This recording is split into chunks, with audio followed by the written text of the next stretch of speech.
Diamond കയ്യിൽ വെച്ചിട്ട് ചെമ്പ് തേടിപ്പോയ കഥ നിങ്ങൾ കേട്ടിട്ടുണ്ട്. എന്നാ അതാണിപ്പോൾ നമ്മുടെ കേരളത്തിൽ നടന്നുകൊണ്ടിരിക്കുന്നത്, പ്രബുദ്ധ കേരളത്തിൽ.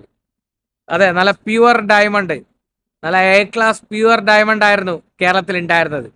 10 വർഷം കേരളം ഭരിച്ചത് പിണറായി വിജയൻ.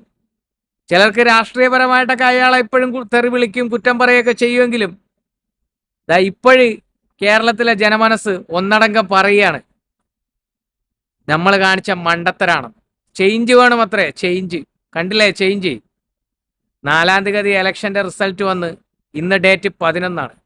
8 ദിവസമായിട്ട് 65 വർഷം ഇന്ത്യ ഭരിച്ച കേരളത്തിലെ കോൺഗ്രസ് പാർട്ടിക്ക് ഒരു മുഖ്യമന്ത്രിയെ കണ്ടുപിടിക്കാൻ കഴിഞ്ഞിട്ടില്ല. സംഘടന പറയുന്നതാണ് ഞങ്ങൾ ടീം UDF. പത്രങ്ങളുടെ മുമ്പിലൊക്കെ വന്നിട്ട് ഇലക്ഷനിൽ ജയിക്കാൻ വേണ്ടിയിട്ട് എന്തൊക്കെ കഥയാണ് പറഞ്ഞത്, ജനങ്ങളുടെ മുമ്പിൽ എന്തൊക്കെ കള്ളക്കഥകളാ പറഞ്ഞത്. ജനങ്ങൾക്കും വേണം ഇത്, മനസ്സിലായില്ലേ? വളരെ മാന്യമായിട്ട് 10 വർഷം വളരെ വളരെ സുതാര്യമായിട്ട് കേരളം ഭരണ മികവിൽ മുന്നോട്ട് പോയി. ഒരു വകുപ്പ് മന്ത്രിക്കെതിരെ ഒരു അഴിമതിയില്ല, കേരളത്തിന്റെ മുഖ്യമന്ത്രിക്കെതിരെ അഴിമതിയില്ല. എന്തിനു പറയണ MLA മാർക്കെതിരെ വരെ ഒരു കഴമ്പില്ലാത്ത അഴിമതി കൊണ്ടുവരാൻ കഴിയില്ല ഇവർക്ക്, മനസ്സിലായില്ലേ? വളരെ സുതാര്യമായ ഒരു ഭരണം നടത്തിക്കൊണ്ട് പോയ ഒരു സർക്കാരിനെ ഒരു ഭരണമാറ്റത്തിന്റെ പേരിൽ, ഒരു ചേഞ്ചിന്റെ പേരിൽ 102 സീറ്റ് കൊടുത്തിട്ടാണ് കേരളത്തിലെ ജനങ്ങൾ കോൺഗ്രസിനെ അധികാരത്തിലേറ്റിയത്. ആ കേരളത്തിലെ ജനങ്ങൾ തന്നെ ഇന്ന് നെഞ്ചിൽ കൈയടിച്ചിട്ട്, നെഞ്ചത്ത് കൈയടിച്ച് കരഞ്ഞുകൊണ്ട് വിളിച്ചു പറയുകയാണ് ഞങ്ങൾ കാണിച്ച മോശമാണ്, ഞങ്ങൾ കാണിച്ച മോശമാണ്. കേരളത്തിലെ ജനങ്ങൾ മാത്രമല്ല, കോൺഗ്രസ് എന്ന പാർട്ടീനെ നെഞ്ചിലേറ്റിയ ലീഗുകാരനും കോൺഗ്രസ്സുകാരനും കോൺഗ്രസ് പാർട്ടിക്ക് വോട്ടിട്ട ഓരോ പ്രവർത്തകരും പറയുകയാണ് ഞങ്ങൾ കാണിച്ച മണ്ടത്തനാണ്.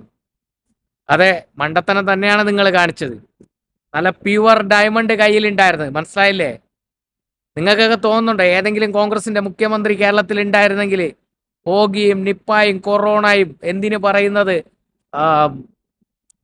പല 2 വെള്ളപ്പൊക്കവും വന്നിട്ടും ഈ കേരളത്തിനെ ഒരു കുലുക്കലുമില്ലാതെ മുന്നോട്ട് നയിച്ചു കൊണ്ടുപോയി. ക്യാപ്റ്റൻ എന്നും അല്ലെങ്കിൽ ഒരു അച്ഛന്റെ സ്ഥാനത്ത് നിന്നും എല്ലാ കാര്യങ്ങളും ഈ കേരളത്തിന് വേണ്ടി ചെയ്തു. ആ കൊറോണ ടൈമിലൊക്കെ ഓരോരുത്തർ കാത്തിരിക്കുമായിരുന്നു കേരളത്തിന്റെ മുഖ്യമന്ത്രിയുടെ പത്രസമ്മേളനത്തിന് വേണ്ടിയിട്ട്. അന്നെല്ലാം നമ്മുടെ കേരളത്തിനെ ഈ ഉള്ളം കയ്യിലിട്ട് താങ്ങിക്കൊണ്ട് നടന്ന ഒരു മനുഷ്യനെ എന്തിന്റെ പേരിലാണ് നിങ്ങളെല്ലാവരും തോപ്പിച്ചത്? അദ്ദേഹം എന്തെങ്കിലും അഴിമതി ചെയ്തോ? ഇല്ല. എന്തെങ്കിലും സ്വജനപക്ഷപാതം ചെയ്തോ? ഇല്ല. എല്ലാ മതസ്ഥർക്കും ഒന്നുപോലെ സംരക്ഷണം കൊടുത്തു, ഇല്ലേ?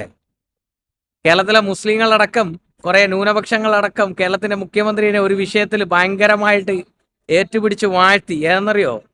സംഘപരിവാർ കേരളത്തില് മറ്റേ ഇത് കൊണ്ടുവരുമെന്ന് പറഞ്ഞു. എന്തോന്ന്?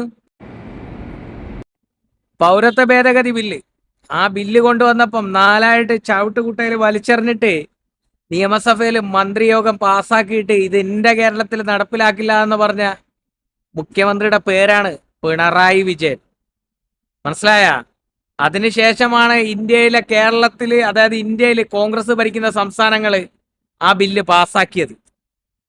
എന്തൊക്കെ കാര്യങ്ങളാണ് ഈ കേരളത്തിന് വേണ്ടി ചെയ്തത്? വികസനങ്ങളൊന്നുമില്ലേ? കണ്ണോടിച്ചൊന്ന് നോക്കണം കേരളത്തിലെ വികസനങ്ങൾ. പറഞ്ഞുതരാം. ഞാനൊരു തിരുവനന്തപുരത്തുകാരനാണ്. ഉമ്മൻചാണ്ടിയുടെ ഭരണകാലത്ത് ഞാൻ തിരുവനന്തപുരം എയർപോർട്ടിൽ ഇറങ്ങിയിട്ട് എൻ്റെ വീട്ടിൽ പോകാൻ വേണ്ടിയിട്ട് 1.5 മണിക്കൂർ എടുത്ത സ്ഥലത്ത് ഇന്ന് ബീച്ച് റോഡിലൂടെ ഞാൻ പോയി കഴിഞ്ഞാൽ 15 മിനിറ്റ് പോലും വേണ്ട എൻ്റെ വീട്ടിലെത്താൻ വേണ്ടിയിട്ട്. അതാണ് നാടിന്റെ വികസനം എന്ന് പറയണത്. ഉമ്മൻചാണ്ടി ഭരിച്ചിട്ടുന്ന സമയത്ത് എത്ര സ്കൂളുകളാ പൂട്ടി? 1200 സ്കൂളുകൾ പൂട്ടിയില്ലേ, സർക്കാർ സ്കൂളുകൾ. ആ 1200 സ്കൂളുകളും തുറന്നു. അതേപോലെ തന്നെ എത്ര 2000-ന് മേലെ സ്കൂളുകൾ ഹൈടെക് ആക്കിയില്ലേ? എന്തിനു പറയുന്ന ഉമ്മൻചാണ്ടിയുടെ മണ്ഡലത്തിൽ ഉമ്മൻചാണ്ടി 25 വർഷം ഭരണം നടത്തിയ ആ ഉമ്മൻചാണ്ടിയുടെ സ്കൂൾ വരെ നന്നാക്കാൻ വേണ്ടിയിട്ട് ഈ പിണറായി വിജയൻ വേണ്ടി വന്നില്ലേ? എന്തിന്റെ പേരിലാണ് നിങ്ങൾ ഭരണമാറ്റം ആഗ്രഹിച്ചത്? ഇതിന്റെയൊക്കെ പേരിലാണോ? 7 ദിവസമായിട്ട് തല്ലുകയാണ്, അങ്ങോട്ടടി ഇങ്ങോട്ടടി, RC KRC മൂഞ്ചി എന്ന് പറഞ്ഞിട്ട് അടി അടി അടി അടി. ഏടെ ഇന്നത്തെ മുഖ്യമന്ത്രിയെ കിട്ടിയോ? ഇപ്പൊ ഒരുത്തൻ പറഞ്ഞിരിക്കുകയാണ് കേരളത്തിൽ മറ്റോ മുഖ്യമന്ത്രി ആയി കഴിഞ്ഞാൽ ഞാൻ BJP-യിൽ പോകുന്നു. ഓൻ BJP പോയി കഴിഞ്ഞാൽ ഓന് 45 MLA-മാരുണ്ട്. ഓന് 45 MLA-മാരെയും കൊണ്ട് അവൻ BJP-യിൽ പോയി കഴിഞ്ഞാൽ BJP-ക്കാര് 3 എണ്ണം മതി, ബാക്കി പണം കൊടുത്ത് വാങ്ങും അവൻ. ഇത് അവസാനം ചെന്ന് അടിയുന്നത് അവന്മാരുടെ കയ്യിൽ തന്നെയാണ്, കോൺഗ്രസിന്റെ ഈ നെറികെട്ട രാഷ്ട്രീയം. കേരളത്തിലെ ജനത്തിന് ഇത് ആവശ്യമാണ്. കേരളത്തിലെ ജനത്തിന് ഇത് ആവശ്യമാണ്. 1020 തവണയെങ്കിലും വീഡിയോ ചെയ്തുകൊണ്ട് പറഞ്ഞതാണ് യുവന്മാരെ അധികാരത്തിൽ കയറ്റരുത്, കയറ്റരുത്, കയറ്റരുത്, കയറ്റരുത്. അധികാരത്തിന് വേണ്ടിയിട്ട് എന്ത് തന്തയില്ലായ്മ തരവും കാണിക്കാൻ മടിയില്ലാത്ത ഈ കോൺഗ്രസ് എന്ന പാർട്ടി അധികാരത്തിൽ കയറ്റരുതെന്ന് 1008 തവണ വീഡിയോ ചെയ്ത് പറഞ്ഞതാണ്. അപ്പൊ കേരളത്തിലെ ജനങ്ങൾക്കൊരു ചേഞ്ച് വേണം. കിട്ടിയില്ലേ ചേഞ്ച്? ഇനി അനുഭവിച്ചോ? എന്തോ പറയുന്നത്, സ്ത്രീകൾക്ക് സൗജന്യ ബസ് യാത്ര. ഇതൊക്കെ നടക്കണ കേസാണ്. ആ പാവപ്പെട്ട അച്ഛനും അമ്മയ്ക്കും പെൻഷൻ കൊടുക്കുമെന്ന് നിങ്ങൾക്ക് തോന്നുന്നുണ്ടോ? ലൈഫ് പദ്ധതിയിൽ ഇനി വീട് കിട്ടുമെന്ന് തോന്നുന്നുണ്ടോ? പട്ടയം കിട്ടുമെന്ന് തോന്നുന്നുണ്ടോ? കണ്ടോ നിങ്ങള്? നമ്മൾ കേരളം എന്താ ഇനി 5 വർഷം അനുഭവിക്കാൻ പോണതേ ഉള്ളൂ. അതായത് നമ്മുടെ നാട്ടിലൊരു ചൊല്ലുണ്ട്, കണ്ണുള്ളപ്പ കണ്ണിന്റെ വില അറിയില്ല എന്ന്. ഇനി ആ കണ്ണിന്റെ വില നിങ്ങൾ അറിയും, കേരളത്തിലെ ജനങ്ങൾ അറിയും. ഇതിൽ ചിലപ്പോൾ കുറെ രാഷ്ട്രീയ വിരോധികൾ വന്നിട്ട് എന്നെ തെറി വിളിക്കുമായിരിക്കും. അവന്മാര് തെറി വിളിച്ചാലും എനിക്ക് കുഴപ്പമില്ല. ഇത് പറയേണ്ട കാര്യങ്ങൾ പറയണം. നമ്മുടെ കേരളത്തിലെ ജനങ്ങൾ മനസ്സിലാക്കണം. ഇതാണ്, കണ്ടില്ലേ, 8 ദിവസമായിട്ട് ഒരു മുഖ്യമന്ത്രിനെ അവർക്ക് തീരുമാനിക്കാൻ കഴിഞ്ഞിട്ടില്ല. ഇവരാണോ ഭരിക്കാൻ പോണ കേരളത്തിൽ? പറയ്. ഇന്നിപ്പോ എങ്ങനെയെങ്കിലും അടികൂടി തീരുമാനിച്ചൊരു മുഖ്യമന്ത്രിനെ ഇവർക്ക് കൊടുത്തു കഴിഞ്ഞാൽ ഇനിയിപ്പോ അടുത്ത അടി തുടങ്ങാൻ പോണ എന്താണ്? വകുപ്പ് മന്ത്രിമാരുടെ പേരിൽ അടി തുടങ്ങാൻ പോണത്. എന്റെ വകുപ്പിന് ഇത്ര മന്ത്രി വേണം, എന്റെ വകുപ്പിന് ഇത്ര മന്ത്രി വേണമെന്ന് പറയും. ഇനി മലപ്പുറത്തുനിന്ന് ലീഗ് എന്ന് പറയുന്ന പാർട്ടി ഇനി അവരും വരും, ആറാം മന്ത്രി വേണം, 7ാം മന്ത്രി വേണമെന്ന് പറഞ്ഞ്. മനസ്സിലായില്ലേ? ഇപ്പൊ എന്താ ലീഗ് മിണ്ടാതിരിക്കണേന്നറിയോ? എന്തുകൊണ്ടാ ലീഗ് മിണ്ടാതിരിക്കണ? കോൺഗ്രസ് ജയിച്ചിരിക്കുന്ന 102-ലാണ്.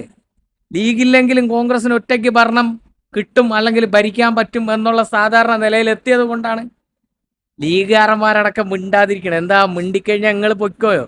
ഇപ്പോഴേ അവരാ മുറുമുറുപ്പ് തുടങ്ങി. നിങ്ങളില്ലെങ്കിലും കുഴപ്പമില്ല, ഞങ്ങൾ ഭരിക്കുമെന്ന് പറഞ്ഞ് തുടങ്ങിക്കണ്. മനസ്സിലായ? അനുഭവിക്കാൻ പോണേ ഉള്ളൂ മക്കളെ, അനുഭവിക്കാൻ പോണേ ഉള്ളൂ. ഈ വീഡിയോയിലും ചിലവന്മാർ വന്ന് തെറി പറയുമായിരിക്കും, കുഴപ്പമില്ല. ഞാൻ പറയുന്ന രാഷ്ട്രീയമാണ്, നിങ്ങൾക്ക് തെറി പറയാനേ അറിയാവൂ. ഇതിൽ ഞാൻ ഒന്നും പറഞ്ഞിട്ടില്ല, രാഷ്ട്രീയം മാത്രമേ പറഞ്ഞിട്ടുള്ളൂ. സത്യസന്ധമായ കാര്യമാണ് പറഞ്ഞത്. അപ്പൊ ശരിയെന്നാ, കാണാം.